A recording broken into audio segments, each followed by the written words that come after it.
You searched for how to buy shares of Trivago NV-ADR. This quick video will show the basic steps.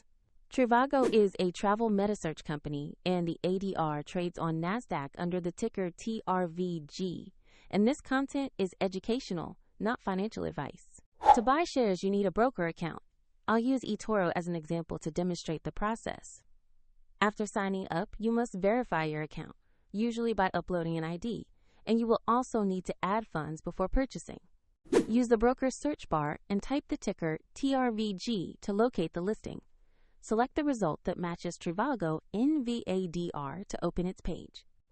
On the asset page, review the company summary and the price chart to ensure it is the correct Trivago NV-ADR listing. Confirm it shows the NASDAQ venue and the TRVG ticker before moving on. Click Invest or Buy, enter the amount you want to invest, then carefully review and confirm your order.